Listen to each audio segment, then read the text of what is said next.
Hello everyone, welcome to the Tristar Gym channel. As usual, no sound, button pushing skills, still super weak. Guys, I need help. I don't know if it's, I need like a psychologist or something, but my button pushing skills are so weak. It's unbelievable. Let me tell you guys, I had the green lights going, the sound thing was on the monitor was going, so I ended up screwing it up again. I had to push this arrow button here, which I didn't know. But anyways, guys, I'm honestly doing this unwillingly, so I apologize, guys, for screwing up another intro. I'm sure eventually I will figure all this out, but my button pushing skills, guys, they're a disgrace. What can I say? I know all you technicians out there are like, this guy's a horrible button pusher. I gotta go back to school, guys. Button pushing school. But with that said, guys, I'm gonna skip the intro because I did it, even though you guys didn't hear it. You've heard it before, so I'm gonna skip it and let's get right to the questions. All right, what do we got here today? Opinions on push-ups. Let's talk about push-ups. Push-ups is a phenomenal exercise. Phenomenal exercise. Why? There is such a great variety of ways to do push-ups. Okay, so I like push-ups because you can obviously always have your body weight on you, right? You don't need any equipment and you need such a small amount of space. I do push-ups on a regular basis. I like to do clap push-ups. I never do your strict or regular push-ups where you go up and down real slow. I always do explosive clap push-ups, or I also like to put a medicine ball and kind of put one hand on the medicine ball, one hand on the floor, push down, go lower myself, explode up, and switch my hands on the medicine ball. We call those power overs. I like to do explosive push-ups. Sometimes you can put your feet up on a chair. You can make push-ups really, really difficult. You can lift one foot off the floor so that your weight is off to one side. You do clap push-ups from there. You could do one-hand push-ups. Now, one-hand push-ups, obviously, you're going to do them slowly, but they're very good for the core. Do your push-ups, guys. I think they're phenomenal, phenomenal exercise. Do your push-ups on fingers, on your knuckles. There's a variety of ways to strengthen your hands for you grapplers, especially those of you who are doing the gi. And even no gi. Listen, guys, I've broken my finger in the past, and I rehabilitated my finger by doing push-ups on my fingers. Doing push-ups on your fingers, in my opinion, will strengthen your fingers. So I'm a big believer in push-ups. Do your push-ups, guys. Great exercise. For us, can you adopt me, please? Well, Trailblazer, I got 4 kids living with me at home already. Do I have room for a 5th one? Check with me next year. I'm probably going to buy a bigger house next year, so check with me then, and maybe, yes, I will adopt you. Will you be posting any more videos of your Jason Morris training? Well, you know what? I would love to, but I don't want to post his material. Okay, that's Jason Morris's signature maneuvers. Now, I've trained with Jason at his academy. I've had him over. He did a seminar. For those of you who don't know who Jason Morris is, you have to see his unique style, his incredibly unique style. Type in Tristar Gym, type in Jason Morris. You'll see a couple of videos I have of him and a highlight of the seminar he did at Tristar Gym. His techniques are really, really special. He trains out of New York. Go see him if you guys are in his area. He's got a super friendly gym, the Jason Morris Training Center. Go check him out. Train some judo with him. He's an expert in no-gi judo. Guys, I'm telling you, if you want to learn no-gi judo, which very few people know this art, and I would say Jason Morris is the best guy in the world to learn it from. Check out Jason Morris's game. It is unbelievable. In his highlight video, he's throwing a bunch of wrestlers with his judo maneuvers. Really, really special technique. So check it out. Coach, would you accept a complete beginner to MMA, and how would you teach him? Yes, of course. I have beginners that sign up every day at the Tristar Gym. Literally every day, somebody who's completely beginner trains at the Tristar Gym. That's why we have the basics class. If you come in and you're a complete beginner, I like to start you off with jiu-jitsu. Why jiu-jitsu? Because it's the basic of self-defense. Okay, so in my opinion, striking is great. Okay, striking is great. I do striking all the time. However, if I'm in a one-on-one fight, in my opinion, the best thing to do is grab and grapple. It's the best thing to do. Now, if I'm being faced with 2 people who are attacking me and I'm one person, I'm going to use my strikes. Obviously, I'm not going to use jiu-jitsu. So first, I want to teach you how to fight one person. Okay, and the best way to fight one person. How to protect yourself against somebody who's trying to hit, punch you, throw you down to the floor, step on your head. How do you protect yourself against that guy? That's the first thing, okay? Plus, jiu-jitsu is a lot of fun. I think it's good to get hooked on something that's a lot of fun. Why? You'll want to go to practice more and more. Now, striking is a lot of fun too, but jiu-jitsu, in my opinion, is just so cool because you can get to roll and feel the effects of training in jiu-jitsu. So as we roll, I'm going to put you in a triangle. I'm going to sweep you. You're going to feel it, and you're not going to feel any pain. I'm not going to hurt you at all. Okay, I can roll with a complete beginner, and he will leave the same way he came in. Healthy, happy. But boxing, you got to kind of get hit, and people have that fear of getting hit. So there's a much bigger psychological component, in my opinion. The fear of getting hit and the fear of getting armbarred is not the same, in my opinion, for the majority of people that I've trained. I would say that they find it funny when they get tapped. They find it, entertaining. It's like, wow, their mind is boggled. Especially, I could talk from my experience. The first time I got armbarred and choked, I was fascinated. I wasn't hurt. I wasn't scared at all. The first time I stepped in the ring, I was very scared. I was very worried I would get hurt. I've never been really hit before. I didn't know what to expect. So I think it's a funner way to start, and it's fascinating. It's more, it's a softer landing. So that's how I would approach it. Do jiu-jitsu and then start with the boxing. Boxing's really easy, really simple. And then you can work your way to kickboxing, Muay Thai, karate, etc. I like to blend all the striking arts and then add the wrestling. Why? Because the wrestling, in my opinion, is what turns people off the most. Okay, there's a reason why there isn't gyms that are selling memberships for wrestling. If wrestling was such a popular sport, such a loved sport, why don't ex-wrestlers just open up a gym and charge the same thing a jiu-jitsu guy charges? He'll go out of business. $1,000 a year, come, I'll teach you wrestling 4 or 5 times a week. People wouldn't pay. Why? It's just too grueling of a sport. Now, I love wrestling. Though, guys, this is not a knock on wrestling. I'm a lover of wrestling. I do wrestling and I teach wrestling every single day. I love wrestling. However, as a terms of popular sports, jiu-jitsu far outweighs wrestling. Why? Because jiu-jitsu is more soft. It's more of a soft landing. Wrestling can get really rough. Wrestling can be a lot more rough and tough on the body. There's a mental toughness to wrestling. There's a component that you need to have. And I think a lot of people that are doing this a sport for fun are not going to want to pay that cost. Okay, so jiu-jitsu, in my opinion, for whatever reason, is a more popular hobby than wrestling. Wrestling is a beautiful sport. It's really, really important, but it takes more. I'd rather put it this way: more experienced athletes respond better to wrestling than beginners. That's just been my observation. Leg press, good or bad? I never do leg press. I don't see any benefit in leg pressing. Now, again, this is my opinion. You're sitting in a stable position, and in a fight, it's rare you're going to be in a fixed, stable position. I really don't think it's that much of an athletic movement. I rather train an athletic movement, something that would transfer more to the field. Okay, the actual event, fight night. And I think like strongman training, I really, really like sandbag training, band training. I think these things, especially when you're standing up, exercises when you're standing up, I find translate more to actual, they translate better to the mats. Okay, whether it's striking or wrestling, I just find they translate better. Not a big believer in the leg press. Can Lesnar beat? Sorry, it scrolled up. Sorry, I missed it. All I got was can Lesnar beat? For us, please answer it. Possible to condition your thighs to take kicks. And what is the best way to condition shins besides the heavy bag? Well, you know what? It's funny because I was just talking about this today. I read a study a long time ago. I couldn't find it again, but they were measuring the bone density of runners, like long distance runners, the bone density in their shin bones. So, I don't know if you guys know this, but a racket player will have more bone density in his racket hand than his non-racket hand. So it shows like impact. So hitting that ball all the time or running, there's an impact, right? When your foot strikes the floor, increases bone density. Now there are other things that increase bone density, like lifting weights, etc. Exercise, of course, but particularly running was really good for shin bone density. Now I'm assuming, I have no studies that prove this, however, but I'm assuming that kicking the bag also will create bone density. So people always ask me, hey, how do I toughen up my shins? I personally don't toughen up my shins other than kicking the bag. Now I have bags that are harder in the gym and some that are softer.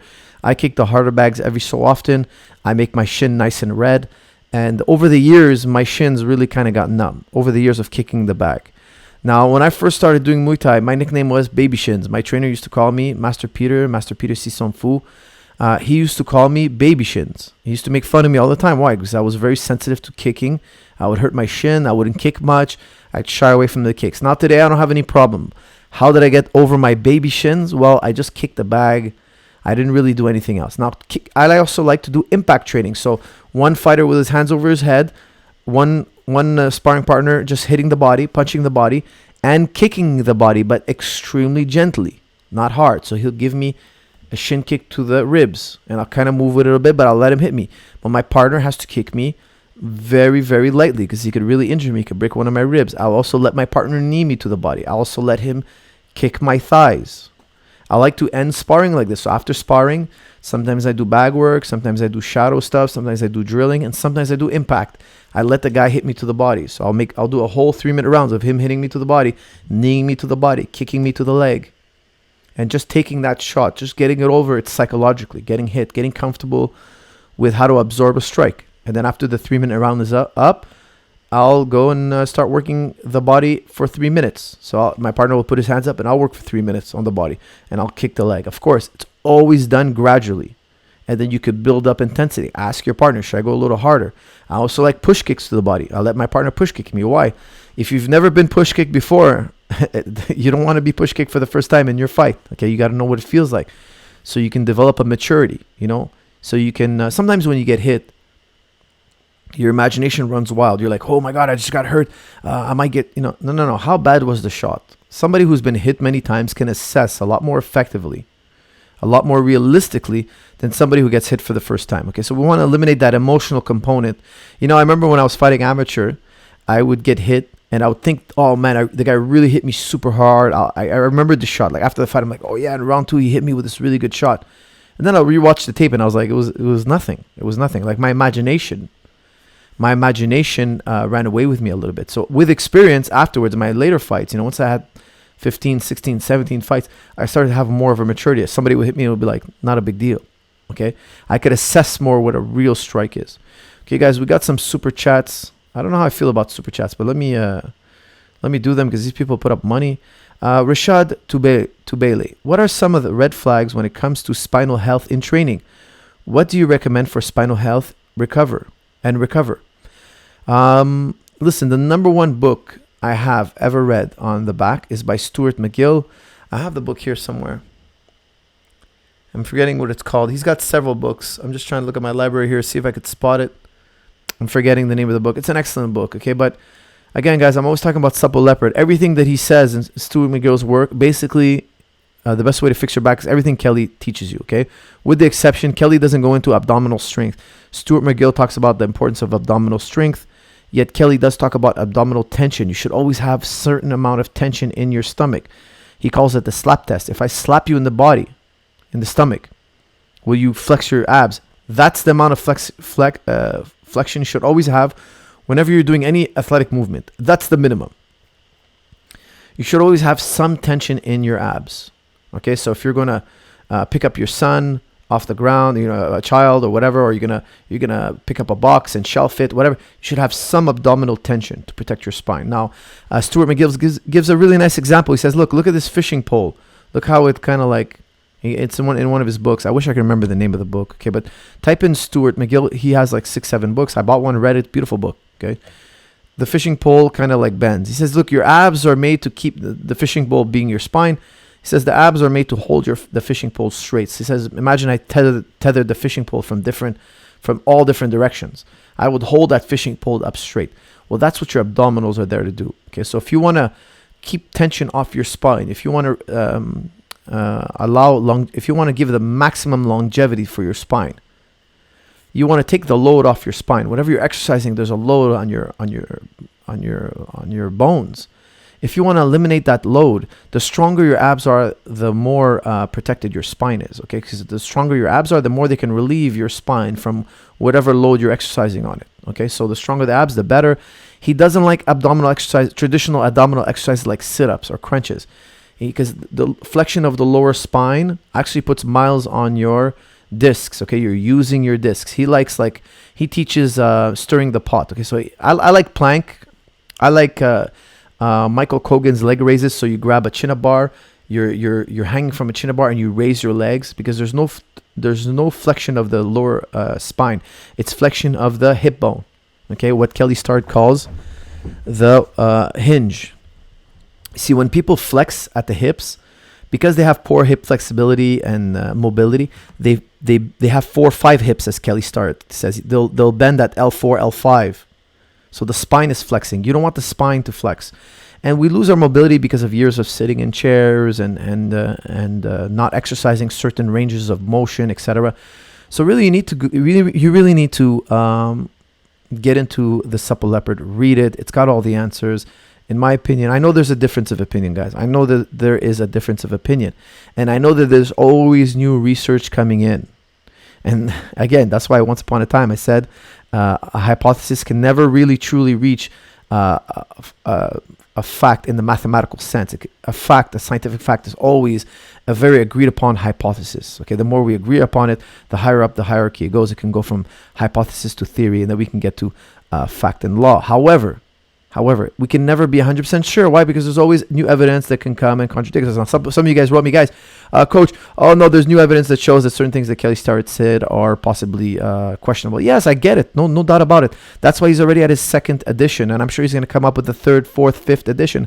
As the science of physiotherapy develops, we're going to have new and better ways. And some of the old ways we'll find were no good. No doubt about it. It's happened in exercise science repeatedly. Okay, what I'm telling you is I've tried it. It worked. And there's there's a countless amount of studying and research that have gone through what Kelly Starrett shows in his book. This is the best method that we know today. Not everybody agrees upon it. That's a given. If you want to follow another PhD guru, go ahead. I follow Kelly Starrett. It's worked for me. I find that the Supple Leopard material really, really worked for me. Okay, so I think that's... I hope that helps. I hope that answer helps you out. And let's scroll down here a little bit. I think I missed another super chat. If I did, I apologize. Okay, here we go. We got Kenny. Hey, Coach, how do you manage stress? Well, that's a bit of a broad question. What type of stress? Okay, let's think it's everyday stress. Okay, now listen. I just went to see a dermatologist. Why? I got these patches in my beard, and she's telling me, look. She told me. I know. Actually, I did some reading on this. It's believed. It's a theory. Okay, it's not proven that it causes by stress. See this? These patches.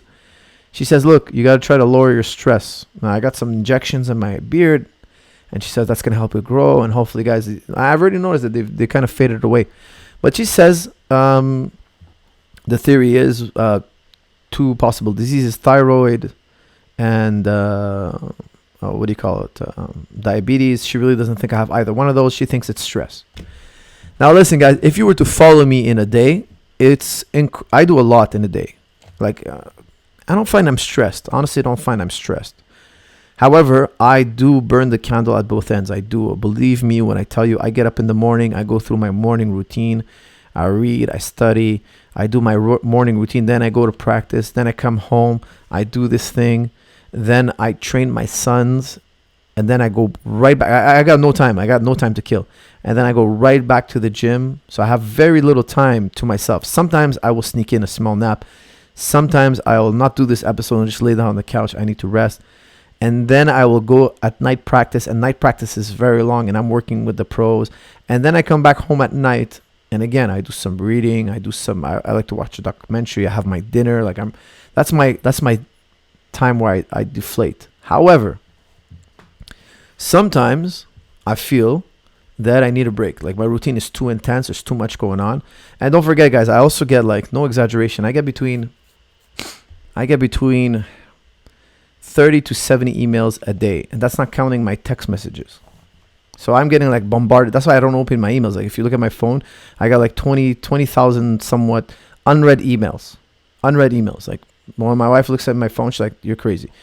So I had to take out that little red dot thing. I had to take it out because there's just too much information coming in all the time. So what do? Listen, one book that I read, and I've read a lot of books. And if I recommend you a book, guys, if I recommend you a book, it's because it's really a great book. I'll never recommend you a book that I didn't think was in the top 100 books I've ever read. Okay, so one of the books that I find was really excellent was 7 Habits of Highly Effective People by Stephen R. Covey. And he's got 7 habits, and every habit is a gem. Now, one of the habits is first things first. Okay, first things first. What's first things first? Well, you have a long list of things to do. And this, by the way, helps you manage stress. Guys, this, by the way, helps you manage stress. Because why? Because I have so many things to do in a day, but I always do the most important things first. I always do the most important things first. That's why I don't stress. I don't stress. Why? Because I'm always doing the most important thing that I have to do. So let me elaborate and it will make more sense, okay? Because I know at this point I haven't made any sense. There's another great book, Time Warrior. Time Warrior by Steve Chandler. Steve Chandler says this. He says, look, in his book, Time Warrior, How to Manage Your Time, he says, he tries to convince you that multitasking doesn't work.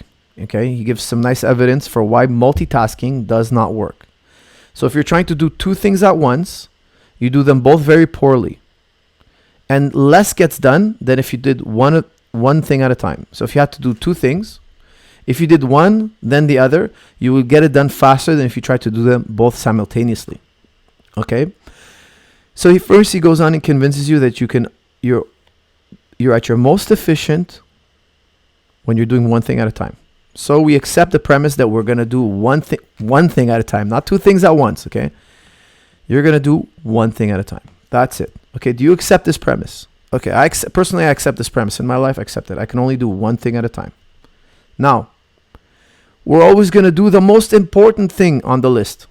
So if we have 10 things to do, we're going to ask ourselves, what is the most important thing of these 10? What is the most important thing to do on this list? And we're going to do that one thing. That's it. I cannot ask from you any more than this. If you are always doing the most important thing on your list and you're doing one thing at a time, you should have 0 stress. Why? You're being as efficient as humanly possible. So I made my peace with all these emails coming in. I made my peace that I'm not going to read them all. I cannot read them all. With all the things people ask of me, all the fighters I need to train, all my family needs attention, all the projects I have, my sponsors want this, my sponsors want that. All of them, they all want something from me. Okay, perfect. Which one is the most important? That's the one I'm doing. Done. After that one is done, I'm going to go to the next one on my list. Okay, so I use a great app. Okay, let me show you this app I got. It's a red tag. It's called Clear. It's an app called Clear. Now I'm just opening it up. For some reason my phone is bugging. It looks like this. Okay, I got to keep it far from you guys so you don't see all the stuff I have on here. But it looks like this. Okay, so you see it's red at the top, orange at the bottom, and it fades to orange. All I got to do is click on my task, slide it up. So I put the most important tasks up. So when I open my app Clear, there it is. I've prioritized it. Stephen R. Covey taught me years ago, do the first things first, the most important thing first. What is the most important thing? And it becomes a habit. So you're training in jiu-jitsu or you're training in MMA. I need to work on my slipping. I need to work on my cardio. I need to work on my wrestling. I need to work on my, specifically, I need to work on my double leg. I need to work on my front headlock. It could be so overwhelming. Okay, make a list. Make a list of all the things you need to work. Then put that list in order.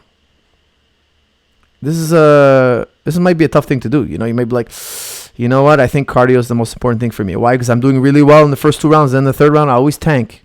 Okay, I'm going to really have to prioritize my interval running, my sprints or whatever, my fitness. Or you're doing really well in round 3, but everybody's lighting you up in round 1. Why? Because your skill is behind. Okay, well, listen, what specifically is behind? Well, I'm always being taken down. Well, you know what? Before I do any jiu-jitsu, I'm going to drill my takedown defense. I'm going to do some French wrestling. I'm going to have a few guys shoot on me. And then I'm going to do the other elements of, I'm going to hit the other elements of training. I'm going to prioritize. If you're good at prioritizing, guys, and you make your peace that you can only do one thing at a time, you should not be stressed. Sometimes in the gym, I literally have 3 or 4 people talking to me at once. Literally, I find it amazing how 4 people can be okay with talking to one person at once. You know, like it does happen, not really. And I'll stop the guys. I'm like, hey guys, excuse me, I have to pay attention here. That's what I usually tell you. I'm so very sorry to interrupt you guys, But I got to go pay attention here because these guys are waiting for me. And that's all I do. I got to tell them, guys, I would love to talk to you, but I have to pay attention here. And my focus is needed here. I cannot focus on two things at once. Another phenomenal book, guys. Another phenomenal book that is a must read. It's called The One Thing. I believe it's Michael Geller. I hate to get the author's name wrong. I read it years ago. It's such an amazing book. The One Thing. Let me just get the name because it bothers me when I get the author's name wrong or I forget the author's name. The One Thing. I believe it was Michael Geller. Why am I thinking Michael Geller? Gary Keller. By Gary Keller. Sorry, guys. I just twisted the last name. My apologies. The One Thing. Amazing book. He drills it in your head over and over again. Do one thing. What is the most important thing in your life you could do right now that's going to help affect the rest of your life? So this, when you're organized, I find lowers your stress. Because I feel like I'm working at maximum capacity. Now, the 7th habit in Stephen R. Covey's book. So again, the first things first is like a central, it's a really important habit. It's the third one. And then there's a 7th habit, which I'm really, really bad at. It's sharpen the saw. Take time off. Take the foot off the gas pedal. Put the car in park and relax. This is why I have bald patches in my beard, I assume. Because you know what? I remember I did this exercise once where I took all the 7 habits and I gave myself a grade on 10. So habit 1, habit 2, habit 3, habit 6. So the maximum I could score is a 70. 70 on 70 is like you've mastered all the habits. The only score that I got that was really bad, because I did pretty good on all 6. Okay, so number 1 is being proactive. I'm a very proactive person. Like I'm the type of person that if there's nobody there to help me, don't worry. I'm gonna figure it out on my own. Like I'm very, very proactive. Okay, all the way to 6, synergize, etc. But 7 is sharpen the saw. 7, sharpen the saw. Take time off, ease back, let your take it easy, sharpen that saw. It goes back to a man who wanted to cut down a tree. He spent the first a few hours sharpening a saw. So your senses are dulled when you overstress yourself. Now, I had a bad score on I think I scored like a 4 on 10 for sharpening the saw. And hence the bald patches. So I got to work on that. I really, I feel like I have to, take time off. But again, I just I have trouble with it. I don't know. I think it's psychological. That's something for me to think about. Not for you guys to hear about, I think. Okay, coach, how do you manage stress? Okay, we just did that one. Anything else? Any other super chats? Have you tried CBD yet? The oil, I haven't tried it. My wife tried it. I bought her some. And I have to ask her how she felt about it. I'm not sure. Manuel Zach. Oh my God. Please don't tell me you spent $100 on this, Manuel Zach. I feel compelled now. I must answer your question. Hey, coach, pros and cons on cardio before and after strength training. Today I did strength first. And for cardio, I started with 5 times 5 minutes heavy bag. In the first one, I felt like I already did 5 rounds. Today, I did strength first. And for cardio, I start with 5 times 5 minutes heavy bag. Okay, well, listen. I don't want you to do strength. In my opinion, don't do strength and cardio on the same day. Don't do strength and cardio on the same day. Now, there are exceptions to this rule. I don't think it's beneficial. Do strength on one day and cardio on another. Why? Because when your energy system is recovering from strength training, you can now do your cardio. Okay, so the muscle can be worked more often than the muscles. Okay, so if you did 5 rounds of 5 minutes, I'm assuming you did Dutch drill or just regular bag. And if you felt that round 1 was like 5 rounds already, you're stressing your system way too much. Okay, what I want you to do is okay, let's talk about rate of perceived exertion. Okay, rate of perceived exertion, not rate of exertion. I don't know how much you exerted yourself. It's going to be very hard to measure. This is intuitive now, okay? What is rate of perceived exertion? Rate of perceived exertion means, okay, let's give it a scale of 1 to 10. 10, you're throwing up. 1, it's like a walk in the park. Don't go past 7 and 8.5 when you're training, Okay, so maybe you did 5 rounds of 5 minutes. It was way too much. Let's start with 3 rounds of 2 minutes. 3 rounds of 2 minutes. And when that becomes easy, we'll work our way up to 3 rounds of 3 minutes. And we'll build to 3 rounds of 5 minutes. And then 4 rounds of 5 minutes. But when I do my 3 rounds of 5 minutes, when I graduate to 3 rounds of 5 minutes, it has to feel like a 7 or an 8.5 and sometimes a 9. And sometimes we can flirt with 9.5. But let's never go to 10 because that's injury, overuse, etc. Do your strength training 24 hours later. Okay. Keep your movements very simple. Only do the most basic exercises. Like, if you don't have an Olympic lifting coach, try to avoid Olympic lifting. Okay. But like, I like Zercher squats, but explosive Zercher squats. So I put the barbell in my forearm and my elbows here. I squat down and I explode up to my toes. I don't leave the ground. There's no impact, but I go down slowly and I explode. So the weight has to be light enough for me to explode. So that's a really, really easy way to do an explosive lift without hurting your back. I also like the high pull. If you don't know what a high pull is, it's the bars on the floor. You lift it up, you throw it almost like you're going to do a snatch, but instead of catching the bar, you drop it. Why don't I catch the bar? Well, Michael Kogan explains it beautifully in the New Power program. He says, look, catching the bar takes a lot of skill and a lot of mobility. Plus, you're getting the eccentric load. I don't want the eccentric load. Let the bar fall on the ground. So you need bumper plates. So I do a lot of high pulling. I also like to do a lot of med ball throws. So I go up to a wall and I throw the med ball. And I find that does a lot of, for me, in terms of muscular endurance. It's low impact, no eccentric load. I also like body weight exercises because there's no eccentric load. I heard one of you CrossFitters did a little hit piece on me saying that, oh, well, body weight, your body doesn't know what kind of stress you're putting on yourself. Obviously, yes, no kidding. If you're lifting, if you're using weight as a resistance or you're using leverage, your body doesn't know the difference. I'm 100% on board with that. However, it is a lot easier to manage. The eccentric load with body weight exercise. So I can use leverage on the positive side of the contraction and release the leverage on the eccentric side of the contraction, on the negative side of the contraction. That's why I prefer body weight exercise. There's a way to do body weight exercise that keeps soreness at bay.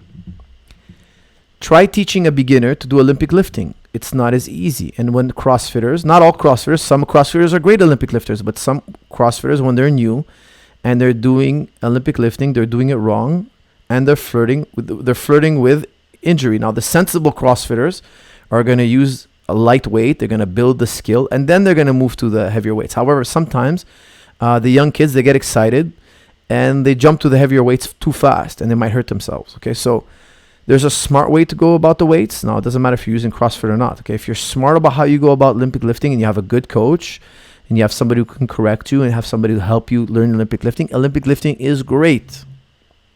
However, if you're doing it on your own, you might injure yourself because there's a lot to know about Olympic lifting, guys. There is a lot to know. People underestimate how technical a lift, the snatch and the clean and jerk is. It's super technical. Now, if you read the Supple Leopard, he goes through the techniques. Okay, he explains them beautifully. If you're the type of person who has the mind that can stand it and go gradual, you can get away with it. You can do it. You can do Olympic lifting without hurting yourself. But I still don't like to catch the weight. Why? Because it takes away from my training time on the mats, my wrestling, my jiu-jitsu, all that stuff. I don't want any soreness. I want to very periodically do eccentric training. I don't want too much eccentric. I don't want too much. Why? I know the eccentric load is the good stuff. Okay, it helps pack on strength and size. Okay, when you do eccentric load, your body gets stronger. I'm with you on that. Totally aware of this. However, I think it's not worth it in the long run because of the skill training a martial artist needs to do. The skill training is super important. Now, if I'm sore, it is very hard for me to drill jiu-jitsu, boxing, drills, etc. So I like fitness, but I need the minimum of soreness. Okay? Now, Manuel, I answered your question because you spent $100. I'm assuming that's what you spent. I have no idea. Okay, but it says $100 here. That was way overpaid. Lincoln Tudor, but thank you anyway. Do you know Cesar Cabrera, black belt under Renzo Gracie? Thoughts on him as an instructor? I'm really sorry, I don't know Cesar. Oh, Cesar Cabrera.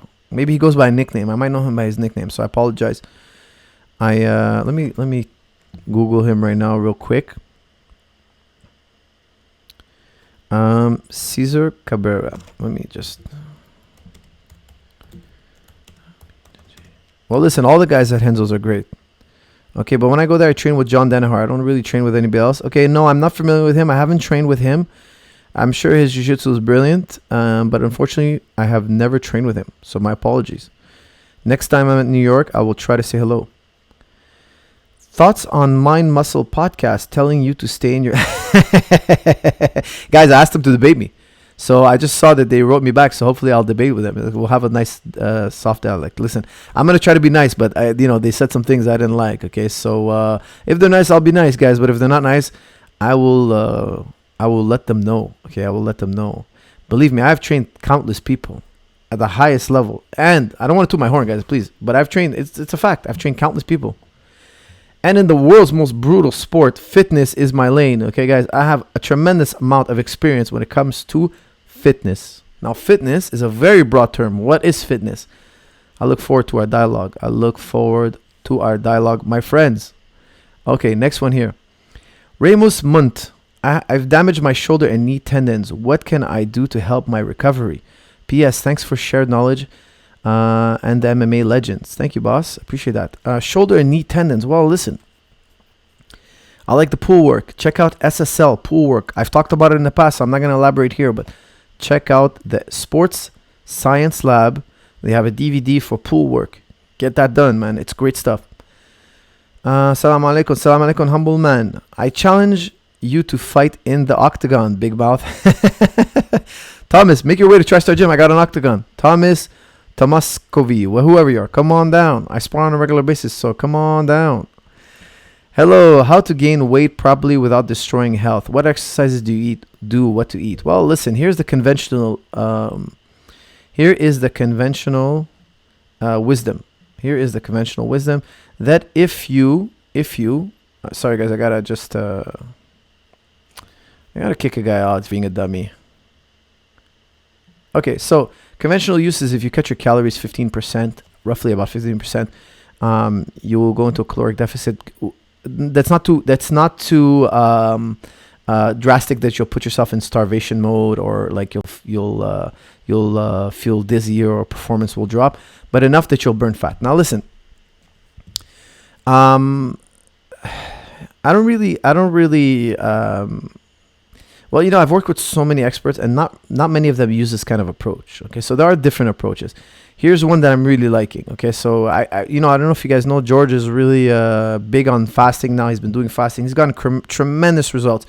Look, when he started this like 6 months ago, I told him, look, this is experimental. I don't think your doctor, the guy he's working with, Jason Fong, I don't think he's done this with high caliber athletes. And I told him, ask him that, and the guy admitted to it. He said, look, it's experimental.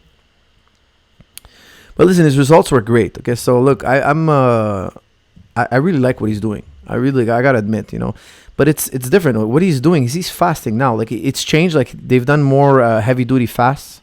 Like I'm telling you, like going 2 days without food, 3 days without food. It's pretty wild. And again, guys, I only recommend you do this with the supervision of your doctor. Go read the obesity code. Go check out Jason Fong. Okay, I'm not gonna be able to elaborate on his entire system. He does on his YouTube episodes, on his YouTube content. I don't think he has his own channel, but he does a lot of interviews and lectures on YouTube. He has a tremendous amount of content on YouTube. Okay, he also wrote the book Obesity Code. Now, I know that there's a vast variety of opinions on fasting, but let me just tell you about George's results. Okay, his visceral fat, and they tested him. Okay, by the way, guys, his visceral fat went down, his testosterone went up. His performance in the gym is great. I mean, the guy's looking great. He's looking phenomenal. Now, after seeing his results, and he's been telling me, I should do it, I told him, look, I'm going to wait to see what happens with you, then I'm going to give it a try. Now, I've been doing it also now. I feel really good. I've only been doing it for like 5 days. 5 days, not that long. Okay, so I'll give you guys more of an update in 2-3 weeks about how I'm feeling. But I feel really good. Now, yesterday, I did 2 practices. 2 practices. First practice, and now let me first tell you the diet before I tell you my results in practice. So you fast for 23 hours a day. Now again, there are a variety of different fasts George did. Now the one he's doing is 23 hours, 1 meal a day. 1 meal. Okay, now he did a more intense fasting, and then when he got to the position where he wanted, he was as lean as he wants to be. He was, the visceral fat was down, everything was down, muscle was up. Now he's doing less intense fasting, less. Okay, so I'm not going to give you guys his entire regimen because I don't know if he wants to share that, but his regimen changed over time. Now I'm doing the 23 and 1 meal. So I'm having 1 meal at night. Now I love the meal I have at night. The meal I have at night is whole foods. Now Jason Fong, for me, is a little bit too extreme. He's like, no, at night you're having like no carbs. And I thought that was crazy. Okay, it's too intense because he sent like George like what to eat when he breaks his fast. I was privileged to the information. Okay, I got a chance to read it, and it was basically ketogenic. Now I'm training the next day. There's no way I can't have any carbs. Like personally, I'm just gonna stick to plant foods. Okay, whole foods, plant foods, and I'll have small amounts of protein, flesh foods. When I say protein, I meant flesh food. So I'll have chicken, small steak, not every single day, but I'm gonna have salad, rice or potatoes, usually rice or potatoes, and then I'm gonna make myself some very healthy pancakes as a dessert. Now I love pancakes, okay, but I make it like with oatmeal, etc. Okay, oatmeal-based pancakes. Now I will be drinking water throughout the day. Tremendous, you got to be hydrated. You could put a little bit of Himalayan salt in your water, a little bit. Okay. Now, how have I been feeling in practice? Well, I'm going to be totally honest with you guys. The morning practice, I felt great. I wrestled, I did jiu-jitsu. I felt amazing. Why? I had my meal the night before. I woke up in the morning. I wasn't hungry. The meal at night, I ate till I was full. Okay.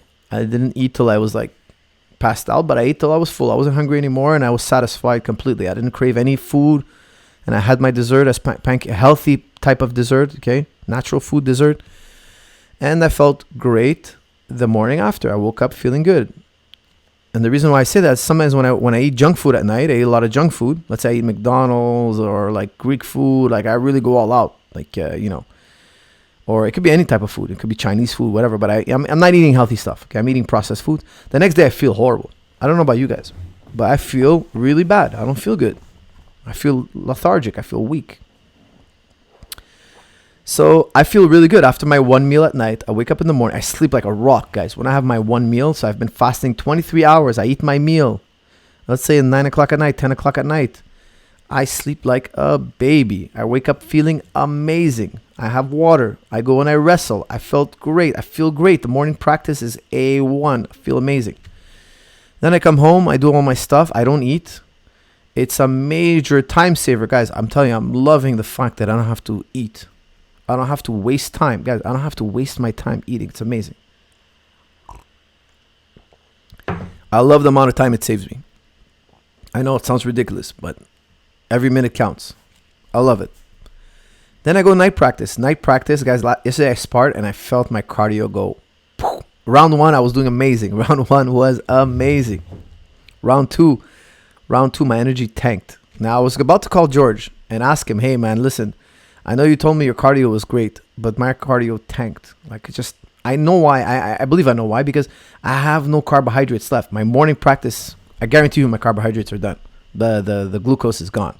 Good practice, hard practice, sweating from head to toe. I mean, like, you guys don't want to see the practice room after practice. It's a horror show because it's summertime. The mat is horrible. I feel like I shouldn't film our practices, and like I did it a few times on the YouTube channel. People are like, "Hey, that's so gross." Guys, it's crazy. This is some manly work we're doing here, okay? And I'm completely depleted, but I feel good to go to night practice. I feel good. I feel excited to go to night practice. I'm sparring, and I feel my cardio just isn't the same. There's no sugar to burn. And I don't know if you guys don't know this, but your ATP and your glycogen is the most potent substance for your body to burn, fuel for your body to burn. Okay, you cannot work at high intensities without glycogen and ATP. So I have no glycogen ATP, so it makes sense that I'm going to gas out. So I got to ask George. I think what George was doing, and I have to, because I only work with George once a day. Okay, so like in the morning practice or intense practice, I think his evening practices are more like conditioning and drilling. Like he brings in guys to drill with. He does it at his gym. He's got his own private studio. Because Tristar at night it's filled with everyday people, public people. So it'd be a photo shoot, right? If he comes in, it's too much of a photo shoot. So at night he's away. During the day, me and him were in the practice room. There's only pros around us, or very few people from public, right? And they're used to seeing him on a regular basis. So I have to ask him. I think that the night practice is more controlled. It's more of a we're just drilling. It's a lighter session. Like that I could do, no doubt about it. But I went hard at night. Like not hard, but I sparred. It was sparring, right? You need to explode. So the second practice was not good. The second practice was not good. Now, you could have the meal in the middle of the day, and I think that's one possible way to solve this problem. I have to explore with having my meal in the afternoon, but I don't like doing that because I've done it in the past. I've done intermittent fasting in the past, and I feel that after I eat my meal, after I break my fast, I need to rest. I need to sleep. I need to take a nap, and I can't because why? I have kids, and I gotta train them. I gotta entertain them. I gotta spend time with them. So for me, that lifestyle doesn't work. It's good for me at night. So would I do this? Let's say I was in a training camp. For you guys who are out there and you're pros, would I do this in a training camp? No, I wouldn't. I wouldn't because I feel that if I was doing this in my training camp, that my second practice, it's going to be intense. I need glycogen. I would need the glycogen to have a second intense practice. Now, if I'm outside of camp, I would do it. I would explore it, see if it works for you. I would do one hard practice in the morning, one medium practice at night, nothing intense, back drills, slipping drills. But I would have to do my sparring. Excuse me. Pardon me.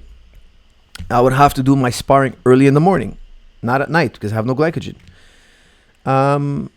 Again, this is all hypothetical. I haven't tried this. I have not tried this. Okay, so if I was in training camp, I think I would transition to multiple meals during the day, small meals, and try to lose weight that way. Because on fight day, I'm gonna eat, right? I'm gonna eat small meals up to the fight, so I wouldn't want to change my diet all of a sudden, because you know what can happen, right? When you change your diet, you can get diarrhea. You can have your stomach could be out of whack. You don't want to be cutting weight and changing your diet at the same time. So again, one thing that really convinced me to do this intermittent fasting was George's blood work. Now, I don't want to get personal, okay? So it's his blood work. He trusted me with his results. They were great. They were fantastic. The guy's built like a 20-year-old, and he's doing it naturally. So check out Jason Fong. Check out the obesity code if you must. But also his YouTube stuff. It's really simple, guys. His stuff is really simple. But I personally wasn't able to respect, and neither is George, and he's getting great results, how to break your fast. Now, we eat carbs. Me and George eat carbs when we break our fast. And he has dessert. I have dessert. It's not on the Fong diet. So if you're overweight and you're not training at our levels of intensity, I would probably try to do it the Fong way. Ketogenic, one meal a day. Now, here's the other thing, guys. Here's the other thing I think is super important. I enjoy this strategy. I'm so busy in my day that I don't think about food. I enjoy this strategy. I could do it in a variety of different ways. I don't think that eating small meals is bad. Some people are going to be like, no, eating small meals is good. If it fits your lifestyle, great. For me, I've done it and it works, and I get ripped on eating every 3 hours. Like if you ask Lockhart, hey, what's rule number 1? He'll be like, okay, start eating every 3 hours. Why? He wants to regulate your blood sugar. He wants you to get in the habit of never being hungry. Okay. That strategy makes sense. If it fits your lifestyle and you enjoy it, it'll work. If you follow the rules to these tried and true diets, the vast majority of them will work for you. They've worked for me. I've tried a variety of ways. Guys, I've been on keto, and I've been on raw, and I've been on plant only, and I've done it all. If you follow the rules, they work. Can you enjoy it though? Can you make it a lifestyle, guys? I find that that's the best. Can you make it a lifestyle? Right now, I'm doing George's system. Once it gets boring and I don't like it, I'm going to switch. But the one staple for me that never really changes is I try to focus on plant foods, whole foods, plant foods. And I really like what Joel Fuhrman says. He says half cooked, half raw. He's not totally raw and he's not totally cooked. Why? He gives some nice reasons about that, okay? But when I went totally raw, I had some great physical results, but I couldn't sustain it. I missed eating warm foods too much. So there's that too, okay? So when I work with an athlete, I give him a variety of strategies, and which one do you think you can stick with? Which one is enjoyable? You don't feel like it's burning down your willpower. Eating should be fun. It should be a pleasure. It's one of the great pleasures of life. It could be done in a way that's both enjoyable and healthy. That's the key, guys. You need those two. I love intermittent fasting, man. I love it. I don't like 14 and 4 or 16. I like 23-1. It works for me. I don't know why. I'm not hungry. I haven't eaten since last night. I'm not hungry. It works for me. Guys, you got to find what makes sense. What you enjoy. Don't do something that's burning you out. In the long run, it won't work. And this has just been my experience, okay? At the end of the day, you guys are big boys. You're going to have to do it the way you think it makes sense. Best exercise to improve your cardio. I really like running and pool. Running and pool. I don't think anything can truly take the place of running. Did I miss any super chats? All right, guys. We've banked in another one. Almost an hour in here. Guys, special thanks to timtam.tech.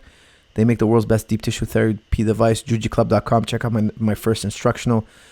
tsdorms. If you guys want to come and train with me and all the crew at Tristar Gym, we are on the mats every single day. If you want to do a jiu-jitsu camp, you want to do a MMA camp, email the Tristar Dorms. Tell them, hey, I want to come in from this week to this week. How much? They'll send you back a quote. Come on down and train. How many grams of protein do you eat per day? Guys, I don't count my grams of protein. I don't. I just try to think about it as when I have flesh foods, I try to keep it at like a deck of cards. Okay? So that's really my rule of thumb. Keep it like a deck of cards. I break that rule quite a bit. I'm like a baby, guys. I like to eat. Okay, so on the weekend, that's why I love fasting on the weekend, because I'm going to have a nice meal. On the weekend, I take my wife out on Fridays. I'm with my kids on Saturdays or some friends usually late at night. We're going to have a nice meal, a family get-together. Usually it's a family get-together. Sunday, family get-together. We're going to sit down. I don't want to be the guy who's like, no, auntie, I can't eat this or that. You spent all day making this food. No, I can't eat any of it. I don't want to be that guy. So what I do is I fast, 20 hours, 23 hours before. And when I sit down, I make auntie happy and I eat the rice and I eat the lamb and I eat everything. And then whatever she put, the potato salad, I eat it all. She's happy. I'm happy. I don't gain the weight. I'm still lean and feeling good, feeling good. Tips for grappling, fighting bigger muscular guys. Well, I did a video on that. The video is going to be much better than anything I could tell you. But look, at the end of the day, I got to have better technique than the guy. And I put an emphasis on the tie-ups. Never give a big, strong guy a good tie-up. Fight for your life till you get the good tie-up. When you get the good tie-up, engage the bigger man. That's a nice little tip for you. Hey, coach, any tips on mindset when competing? Well, that's a bit of a broad topic, a long topic, and we're running out of time, so I'll save that one for another day. My super question, TD, I missed it. I must have missed it. I apologize. TD, let me scroll here real quickly. Joshua, what do you think about smoking weed for fighters? Well, look, it's illegal, so don't do it. And I have no idea. I don't know how it affects you. I'm not here to give you medical advice, but I think it might be, I don't know. It might be a bit, why would you need it? If you're a good fighter, why do you need it? Don't you trust your skills? What is it going to do? I don't know. I really don't know what it's going to do to you. Is it going to make you more calm? Is it going to make you withstand more pain? Is it going to, what does it do? Does it help calm your nerves? Does it hype you up? I don't know. Really, I have no idea. You would have to tell me why would you take it? What is the benefit? I have really no idea. Coach, I saw that Ethan Crelinsten hit a beautiful triangle from half guard with knee shield at show the art 5. Could you please do a technical breakdown? I would change my bum life. John Way, you spent $10 on that. Is it on YouTube? If it's on YouTube, I can maybe check it out right now and maybe enlighten you. For those who don't know, Ethan is one of my students who trains also a lot at the Henzo Gracie Academy with John Denahar. Show the art 5. I'm going to check YouTube, see if it's on. We'll watch it all together, hopefully. Oh, here it is. Here it is. Show the art 5. You guys will probably end with this. And here's my my illegitimate son, Ethan Crelinsten. My student, Ethan. Now let me just see here if I can figure out all this button pushing. Just give me a second, guys. It is generating. Oh boy. My button, guys, do you see a screen? Please give me a thumbs up if you see a screen on the bottom. I might have upped my button pushing skills. My button pushing skills are now officially blue belt, I hope. Okay, the match should start. Here it is. I haven't watched this match yet, so I'm assuming Ethan wins this one. He's gonna be very hard to beat. Only a world class, I think, jiu-jitsu practitioner could really beat him. I mean, he's really one of the best in the world. Ethan is in the brown rash guard. Let's see what he does. He pulls guard. Let's see here what he's going to do. And maybe we can help your bum life, as you say. He's got an instep here, ankle to ankle. De La Riva here is probably going to spin. There it is. There's a spin. There's a bit of a lockdown here. I covered this in my instructional. Check out jujiclub.com if you guys want to check out the reverse De La Riva lockdown. There's a nice pull. He's going to pull himself into a spin here. He's using a nice little berimbolo. Nice. The guy was very aware of it. The guy he's fighting is a lot bigger than him. I don't know his name, but he's a lot bigger than Ethan. So this is a good little lesson on how to fight a bigger guy. Here comes the wrap again. Here he goes. He's going to try to spin underneath.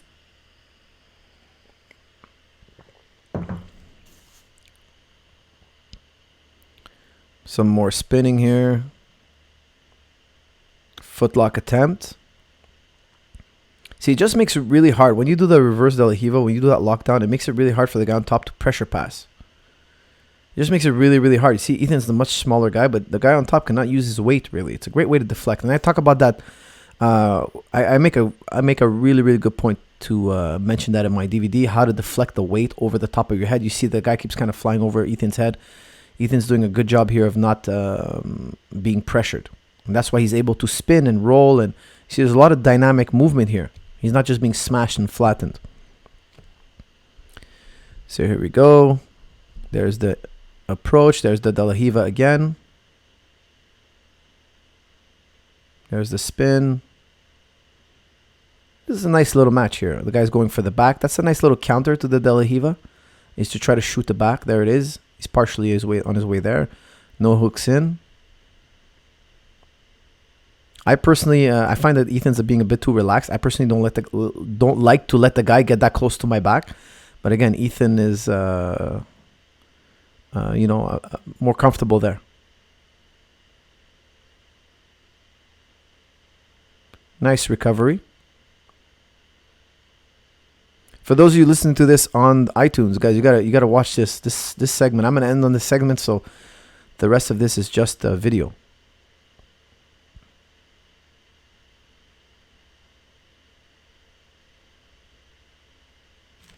So I'm assuming this is not too long. This is an 8-minute match, so we got 5 minutes left. I'll let it roll. That is. Maybe something really important is gonna happen. We can discuss it.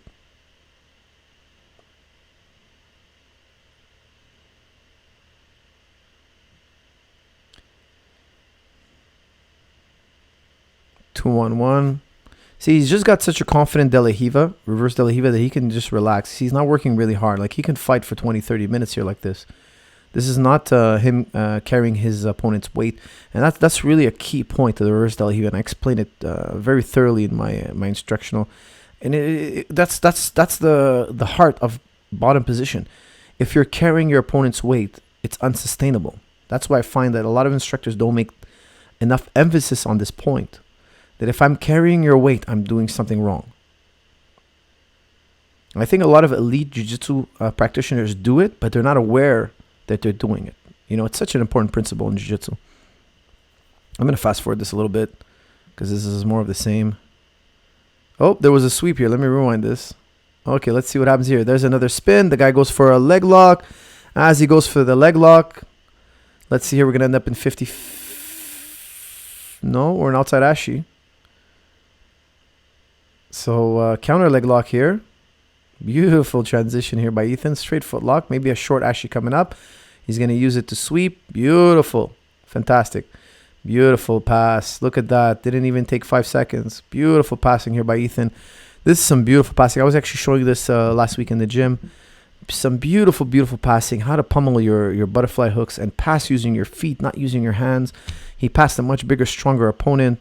I mean, why is it so impressive? Because the guy who's bigger can usually push you off quite easily. And as you can see, the bigger man was not able to do that. Total control here. His opponent's not able to regard. This is fantastic jiu-jitsu, guys. Take some notes here.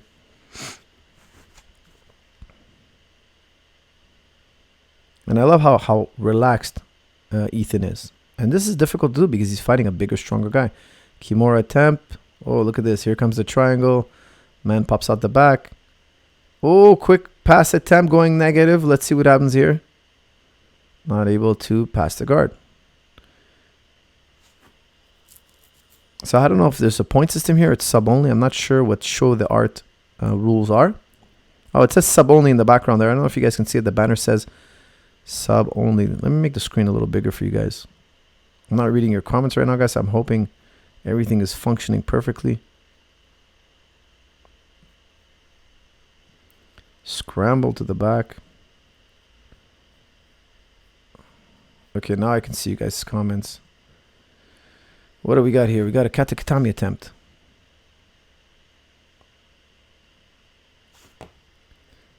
We got one more super chat. DM, thank you, appreciate it. TD, what's your super question? It was just a thank you. Oh no, that's DM. TD, what's your super question?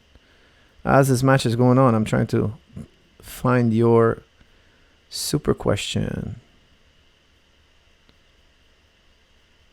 All right, here's Ethan back on the top. Let's see what happens here. It should be a quick pass again. There it is. Some pressure passing. Beautiful work. He's passing the guard using his legs, guys. This is phenomenal stuff. I will maybe make a video on this in the near future.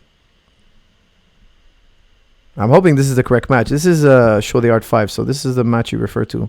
I'm assuming. But this is all Ethan on top so far.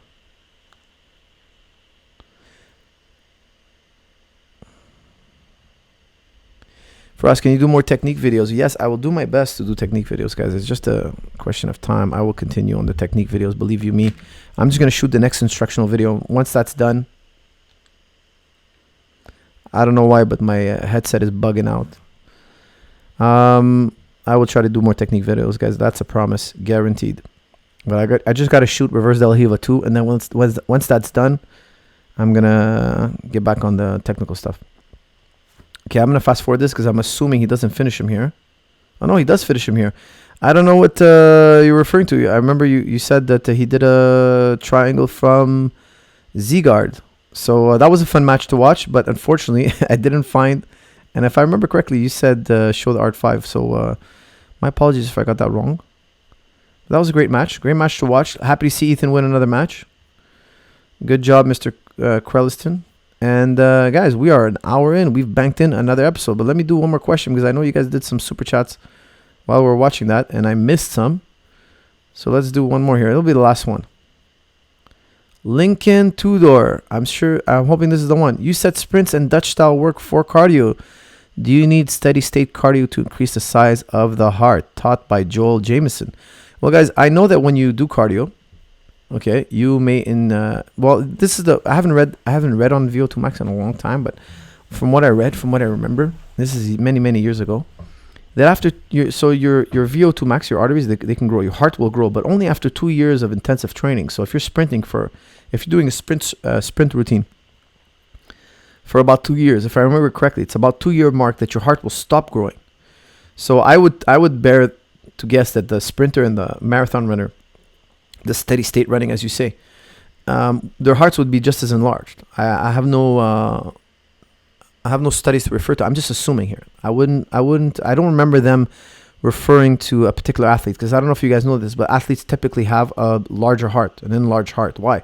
Think about it. You're working your cardio all the time. Your heart's muscle, right? So it needs to develop a resistance and it has to develop its athleticism, right? You're putting a lot of stress on it.